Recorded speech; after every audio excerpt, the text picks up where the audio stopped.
Produções, começando mais um vídeo para vocês. Já fiz um vídeo reagindo a algumas pegadinhas, outras coisas mais. Esse vídeo hoje é mais especial. O nosso vídeo hoje vai ser um assunto muito delicado. Vou ligar agora para o meu querido Eliano Santana, falar sobre a respeito de uns assuntos que algumas pessoas têm dúvida. Vou ligar para ele aqui agora. Boa tarde, Juliano. Beleza, meu querido? Boa tarde, Fábio. O assunto de hoje aqui, muitas pessoas estão me perguntando. Vou perguntar a você que você tem mais um pouco de conhecimento da palavra. A Igreja Adventista é uma seita?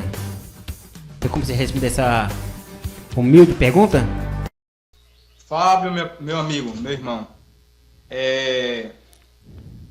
Eu quando eu entrei para a Igreja Adventista, eu ouvi muito sobre isso. Alguns amigos meus que eu tinha ali na igreja, né, a Assembleia de Deus, amigos e irmãos em Cristo, eles disseram, né, que eu estava numa seita, né? Sim. Que eu tinha saído da igreja certa e estava indo agora para uma igreja que, na verdade, não era uma igreja, era uma seita. E aí eu meio que não soube responder, porque eu não tinha muito conhecimento, mas eu disse que a igreja que eu estava era uma igreja que respeitava, que guardava os mandamentos do Senhor, mas eu não tinha respaldo bíblico. Eu não tinha respaldo bíblico para poder falar para essas pessoas, né, sobre a questão em si. Sim. Porém, hoje eu sou uma pessoa mais preparada, né? Eu fui estudar, entender. Se você for para um dicionário, você vai perceber que o que é uma seita, né? É um conjunto de pessoas, né? Que resolveram montar alguma coisa, criar alguma coisa sem fundamento, sem base, sem estrutura, né? Ou seja, uma casa, para ela ter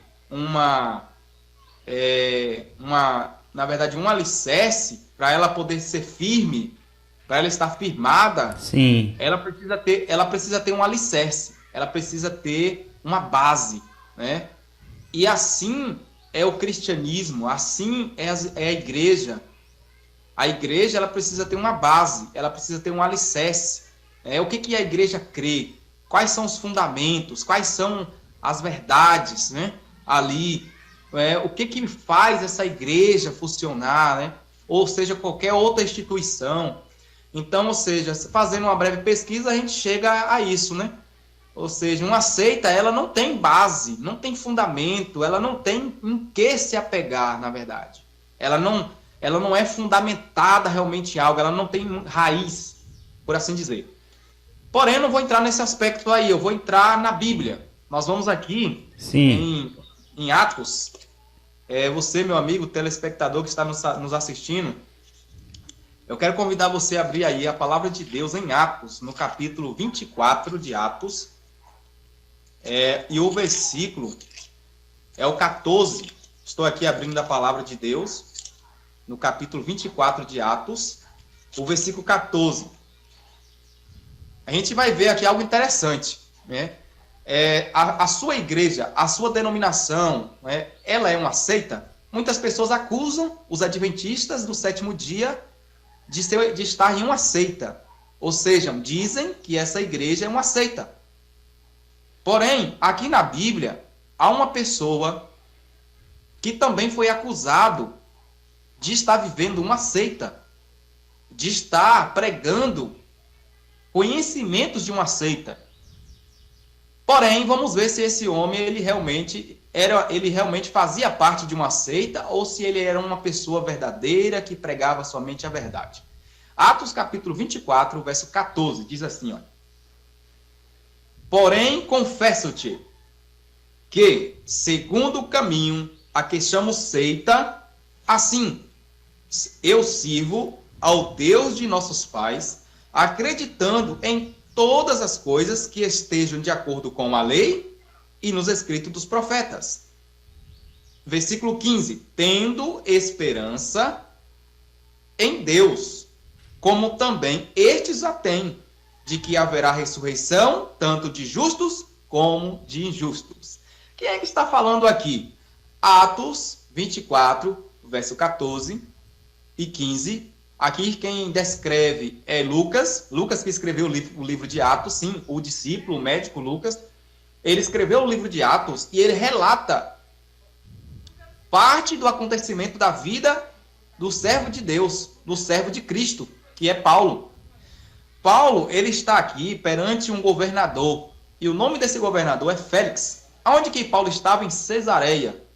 Paulo estava sendo acusado de estar pregando ensinos de uma seita, de estar vivendo uma seita, de ele ser uma seita. E aí, ou seja, o caminho que Paulo estava percorrendo, que Paulo estava ensinando, ali ele estava sendo acusado de ser uma seita. E ele vai dizer perante Félix, o governador. Paulo está apresentando aqui a sua defesa. Ele está dizendo assim, olha, confesso-te. Olha como nós lemos. Porém, confesso-te que, segundo o caminho, a quem chamo seita, assim eu sirvo. Aí ele afirma, Paulo afirma, assim eu sirvo ao Deus de nossos pais, acreditando em todas as coisas que estejam de acordo com a lei, que está no Velho Testamento. Paulo está falando isso aqui, né, com a lei, e nos escritos dos profetas, que também é o Antigo Testamento, ou seja, é a Torá, o livro da lei. Então, ou seja, Paulo, a gente sabe que Paulo, ele se tornou um grande apóstolo. Jesus chamou Paulo, quando ele estava indo para Tarso, perseguir, prender os cristãos que pregavam o que ele estava pregando agora. Paulo ouve a voz de Cristo, ele é convertido, é batizado ali, e agora ele começa uma missão, a missão de pregar a mesma coisa que aquelas pessoas que ele estava prendendo antes pregavam. Ele vai pregar sobre a ressurreição dos mortos. E agora, ou seja, a ressurreição de Cristo, e ele vai pregar, e por ele estar pregando essas coisas, ele é acusado de estar seguindo um caminho, esse caminho sendo aí uma seita. Então, os adventistas do sétimo dia, eles guardam a lei, e está de acordo com tudo aquilo que está escrito na lei, e também acreditam nos escritos dos profetas. Os adventistas creem nisso. Quem conhece os adventistas sabe. Então, meu amigo, os adventistas estão seguindo o mesmo ensino de Paulo. Aquilo que Paulo foi acusado. Ele foi acusado de ser uma seita. Então, mas Paulo era uma seita? A gente vemos que não, a gente sabe que não. Paulo foi um dos maiores escritores, um homem que pregou o evangelho puro. Paulo chega a dizer, em Gálatas 2:20, que logo já não era mais ele que vivia, mas Cristo vivia nele. E o viver que ele tinha na carne, agora ele estava vivendo na fé do Filho de Deus, que amou a ele e a ele também salvou pela morte na cruz. Então, ou seja, Paulo não era uma seita. Então, os adventistas também não são. Por quê? Porque os adventistas seguem o mesmo princípio de Paulo. Os adventistas podem ser qualquer outra coisa, menos uma seita. Beleza, de acordo com a palavra de Deus. A Bíblia, é verdade. E Juliano, um crente, ele pode ficar muito tempo namorando com a mulher? Ou tem que casar logo? Porque, tipo assim, se o cara ficar 1 ano, 2 anos com a mulher só namorando, com certeza não vai rolar só beijinho, vai rolar outras coisas a mais que a Bíblia condena como fornicação, né? Meu amigo, essa questão, a Bíblia ela traz um grande esclarecimento sobre isso, né? O tempo para a gente aqui é vago, né? Mas a gente não tem tanto tempo para abordar esse assunto. Mais um pouco a gente pode abordar. Primeiro, a gente pode começar com a questão do julgo desigual que acontece no relacionamento, né? Onde ali em 2 Coríntios, no capítulo 6, o verso 14, o verso 15, o apóstolo Paulo fala para que não pudesse ter união desigual. O jugo desigual, o jugo, ele vem, eu não sei se você já viu falar de animais que faziam trabalhos nas roças, né? Juntos, dois animais, ou seja, o jugo ele é colocado sobre o pescoço do animal, né, de um e do outro, e esses dois animais, eles tinham a forma física ali, do mesmo jeito do outro. E eles trabalhavam juntos ali para cumprir o trabalho braçal. Ou seja, imagine agora um boi gordo, né, um boi gordo e um boi bem magrinho nesse jugo que era colocado sobre o pescoço ali do animal. O trabalho ia ser desigual, né? Com certeza. Então, ou seja, o apóstolo Paulo ele trata sobre o jugo desigual ali, na questão de não ter um relacionamento, ou seja, entre o cristão e o incrédulo. O apóstolo Paulo está falando isso. Mas se a gente for observar, e a gente pode colocar isso também para a vida do relacionamento amoroso. Por quê? Imagine aí que um cristão que case com alguém que não é cristão. Como será a vida dessas pessoas dentro do seu lar? Como? Bom, o marido, se for o marido crente, ele vai falar o seguinte: eu vou para a igreja, vamos para a igreja. O que a mulher que não é cristã vai dizer? Não, eu não vou, eu não sou crente. E aí, vai ter situações dentro do lar em que ambos podem discutir, brigar e até vir a separação por isso. Imagine também na religião. Um cristão que é evangélico casando com alguém que é católico. Como que vai ser? Um vai para a igreja cristã, evangélica, e outro vai para a igreja católica. Ou seja, não vai ter união. A Bíblia diz que andarão dois juntos, se eles não tiverem de acordo, de modo nenhum isso dá certo. Se não tiver acordo, de modo nenhum dá certo isso. Agora, falando sobre essa questão aí do casamento, a pergunta que você me fez foi se o cristão deve demorar muito para casar, né? Se pode ficar namorando. Bom, a gente vai aqui para 1 Coríntios, capítulo 7. O apóstolo Paulo, ele mesmo, que a gente acabou de ler sobre ele, sim, em Atos, ele também vai dar um conselho aqui aos coríntios. Em 1 Coríntios, capítulo 7, ele fala assim, olha,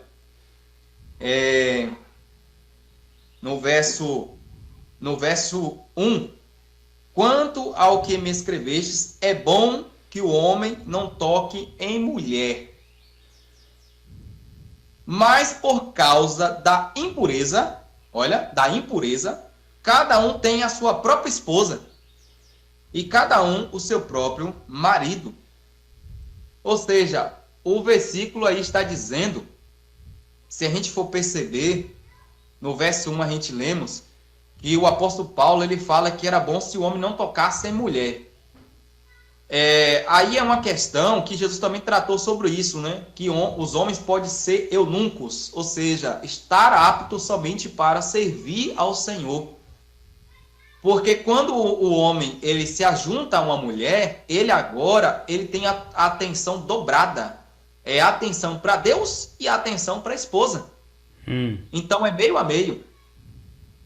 Aí no verso 2, ele diz, mas por causa da impureza, olha, ou seja, se for para poder o homem não casar, mas viver, fica com uma, fica com outra, fica naquele fica, é melhor casar. É melhor casar para não contaminar-se, não contaminar o seu próprio corpo, né? A gente vai ver isso mais na frente. E aí, o verso 7 diz assim: quero que todos os homens sejam tais como também eu sou. No entanto, cada um tem de Deus o seu próprio dom. Um, na verdade, de um modo e o outro de outro. E aos solteiros e viúvos, digo-lhes, seria bom se permanecessem no estado em que também eu vivo. Caso, porém, versículo 9, caso, porém, não se domine, que se casem, porque é melhor casar do que viver abrasado. É verdade. Então, qual o conselho da Bíblia para os jovens, para nós homens, para as mulheres? É o seguinte: se você não quer casar, não tem problema. Viva para Deus. Você terá mais tempo, você terá mais qualidade de tempo para servir. Porém, se você vê que você não domina isso, o apóstolo Paulo disse: case-se para que você não viva abrasando, ou seja, ficando com um e com o outro por aí. É verdade. Ou seja, é o conselho bíblico para os jovens e para todas as pessoas. Ainda mais quando a gente vai aqui para 1 Tessalonicenses. Olha só o que diz aqui também o apóstolo Paulo sobre esse assunto também. 1 Tessalonicenses, o capítulo 4, do versículo 3 ao 5, diz assim, ó, leio assim na palavra de Deus: pois esta é a vontade de Deus, a vossa santificação, que vos abstenhais da prostituição. Em outras traduções, vai estar da imoralidade sexual. Que cada um de vós saiba possuir o próprio corpo em santificação e honra, não com desejo de lascívia, como os gentios, que não conhecem a Deus. Verdade. Olha Então, só o que a gente lemos aqui, hein? então o cristão tem que, se uma namorada, casar jeito, casar rápido, senão pode ficar abrasado, né? A fazer coisa, Então, tipo assim, vai fazer coisa diante do casamento, não é verdade? é isso, Fábio. Olha, o cristão, ele tem um tempo de namoro. O namoro, ele serve para poder a pessoa Se conhecer, né? conhecer, isso mesmo, conhecer. A pessoa vê ali os gatilhos do namoro. O namoro serve para a pessoa ver os gatilhos de cada pessoa. Por exemplo, se o rapaz ele é limpo, se o rapaz é trabalhador, se o rapaz obedece à mãe e o pai. Porque se ele não obedece à mãe e o pai, se ele responde mal o pai, mal a mãe, se trata mal a mãe, trata mal o pai, ele vai tratar mal a esposa também. Com certeza. Então, o namoro é um gatilho para isso. A moça deve observar no rapaz se ele é trabalhador, se ele gosta, se ele é honesto, se ele é aciado, se ele é respeita os pais. Se ele não faz essas 4 coisas, no mínimo, se ele não tem isso, essa característica, ela deve pular fora antes de se laçar a ele num relacionamento mais sério, que é o casamento. Rapaz, A mesma coisa é o rapaz. Ele tem que perceber essas 4 coisas na moça. Se ela é uma moça aciada, cuida das unhas, se gosta de se cuidar, se obedece os pais, principalmente a mãe, se é uma mulher de Deus. Entende? Então, se ele vê que ela não tem essas características, isso aí eu estou falando de um relacionamento duradouro, um relacionamento para a eternidade. A Bíblia está apontando isso. Se você quer um relacionamento salvífico, essas são as características. Por quê? Porque Deus deseja que nós sejamos felizes no casamento. Apesar que não existe ninguém perfeito. Com certeza. A Bíblia não está tratando de perfeição. A pessoa tem que ser perfeita. Não é isso. São características que vão lhe ajudar no seu relacionamento no futuro. Porque se você casa com uma mulher preguiçosa, uma mulher que não faz nada dentro de casa, uma mulher que só fica na rua ou no celular, quando você chegar em casa, amigo, do trabalho, não vai ter nada pronto. Não que a mulher tem que ficar no pé de fogão. Não é isso. Mas a Bíblia diz que a mulher, ela cuida da casa. Provérbios, capítulo 30 ali em diante, fala que a mulher sábia, ela edifica a sua própria casa, ela cuida do esposo, ela cuida dos filhos, ela tece, ela mesma, com as suas próprias mãos, faz roupas para os seus filhos. Então você chega em casa, a mulher não fez nada. Aí, Pensou? É complicado. Eliano, complicado. tem outra pergunta também que eu vi na Bíblia. Jesus fala assim, né? Jesus é amor, né? É paz, né? Sim. Só que tem um verso na Bíblia que Jesus fala assim: eu não vim trazer paz, mas sim espada, divisão. E aí? Qual é a resposta aí? Então, parece ser contraditório com o que o próprio Jesus depois ensina, né? Porque Jesus, ele ensina que ele é a paz. A Bíblia diz que ele mesmo é a paz. Em João 14, verso 6, diz que ele é o caminho, ele é a verdade, ele é a vida. Com certeza. Em João 16, verso 33, Jesus diz assim: estas coisas vos escrevo para que vocês tenham paz em mim. No mundo vocês vão passar por aflições, mas tem de bom ânimo, eu venci o mundo. Aí ele diz que ele é a paz, quando ele fala para que vocês tenham paz em mim. Jesus é a paz. Porém, ele fala que também na Bíblia que ele não nos dá a paz como o mundo dá. E aí, esse versículo que você falou, na verdade, essa passagem é um versículo que tem na palavra de Deus, nos evangelhos. Ou seja, que ele não veio trazer paz, mas espada, né? Ele veio trazer divisão do marido com a esposa, do filho com o pai. Mas o que é isso que Jesus quis dizer? Jesus quis dizer, na linguagem de cada pessoa tomar a sua cruz para segui-lo. Então, ou seja, vamos supor, eu estou numa família, eu me converto, eu tenho uma família, meus pais ali, irmãos, tios, sobrinhos, ou seja, a família grande ou pequena, seja lá como for, e eu me converto a Cristo, ou seja, Cristo me converte através do seu Espírito Santo, eu me torno dele, passo a viver para ele e começo agora a fazer como ele me pede as coisas aqui na terra. E aí, quando eu começo a fazer o que Cristo me pede, eu começo a ir em contradição. Eu começo a ir em contradição do que o mundo prega. Com certeza. Eu me torno uma pessoa diferente. Eu não vou mais em festa, eu não bebo, eu não estou no meio de churrasco. Ou seja, eu começo a ir na contramão do mundo. E aí, os meus parentes, eles estão em bebedeiras. Isso eu estou dando aqui um exemplo. Aí eles estão na bebedice, eles estão fazendo seu churrasco lá com cervejas, com som alto. E eu, que antes estava lá, agora não estou mais. Porque agora eu sou de Cristo. Aí que já começa a divisão, né? Aí começa a divisão, meu irmão. É isso aí, você entendeu? Entendi. Jesus falou sobre isso. Aí os pais começam a implicar, muitas vezes, porque isso existe. Olha, o que eu estou falando aqui, isso existe. Com certeza. Pais que implicam com os filhos, ou os filhos que implicam com os pais por estar servindo a Cristo. Que nada, você é bobo, você é besta, você é cristão. Você, depois que tornou cristão... Não é mais da minha pessoa. Agora... É isso. Ou seja, aí você tem que lutar para continuar. Ou seja, você é uma luta cristã. Você tá pegando a sua cruz, você tá seguindo agora Jesus. Com certeza. Você levar a cruz. Então isso causa. Essa é a divisão que Cristo está falando.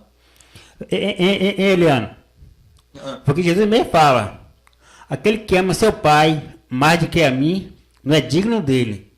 Se aquele ama seu filho mais do que a mim, não é digno dele. Por que ele fala isso? Porque ele é que dá a vida eterna, não é verdade? Ele é mesmo. É o pai, que é o verdadeiro pai de nós, que pode dar a salvação, né? O filho, tipo assim, nós podemos amar nosso filho, sim, amar nossos pais. Mas primeiramente, tem que amar primeiramente a Deus, que dá a vida e é a vida eterna também, né? Com certeza. Então, essa passagem que você usou aí, ela complementou o que eu disse. Ou seja, é isso mesmo que acontece. Se a gente amar o pai ou a mãe mais do que Cristo, então a gente não é digno dele. É verdade. Por que Jesus fala isso? Quem foi que largou o céu, o trono de glória Já pensou, velho? para ser humilhado aqui nessa terra? Quem Sofrer foi? por Foi nós. ele? Foi ele, com Foi certeza. Ele largou o céu, ele deixou o céu. Ele disse: não, eu vou descer, eu vou morrer, eu vou passar o que tiver que passar na terra e vou morrer por eles. Porque eu os amo. Porque É quero verdade. eles comigo. Então, irmão, se a gente não largar aqui as coisas desse mundo aqui, não quiser abandonar para servir a Cristo, nós não somos dignos dele. Agora, certeza. apesar do seguinte, o que Jesus quer dizer aí é o seguinte: é se os pais, seus parentes, seus amigos não querem servir a Cristo, aí a gente deve abandonar eles. Abandonar como? No fato de estar no meio deles, de estar ouvindo o que eles falam, estar querendo seguir o que eles querem. Por quê? Porque agora nós temos a nova vida, a nossa vida é Cristo. Se eles não querem, respeitamos e continuamos a nossa vida em Cristo Jesus. É verdade. Eliane, mais uma vez, muito obrigado pela sua participação, beleza? E na próxima vez vamos falar de outro assunto também, que seja a respeito da Bíblia, beleza? Então, Amém, meu amigo. Você que está assistindo esse vídeo aí, se você gostou, dá um likezinho, dá seus comentários aqui embaixo, aqui, beleza? E se inscreve no nosso canal. E você fala o seu canal pro povo aí, Eliane, para ele poder entrar no seu canal. Então, no momento, o nome do meu canal é A Palavra Fala. Porém, no momento ainda não estou fazendo vídeo para o meu canal, mas logo estarei aí fazendo os vídeos, estarei lançando lá e estarei passando aí o link para que vocês possam se inscrever também lá no meu canal e nos acompanhar, crescer junto.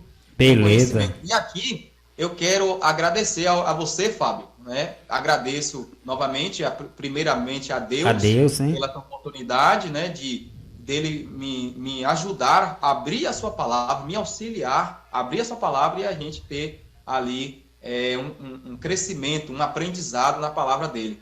E também agradeço a você, Fábio, pela oportunidade, que Deus continue te abençoando, né, que você continue aí querendo ganhar conhecimento, né, na palavra de Deus e passar esse conhecimento para outras pessoas. Com certeza. Então, muito obrigado e tchau. Beleza? Fica na Tchau, paz. meu querido. Um abraço. Abraço.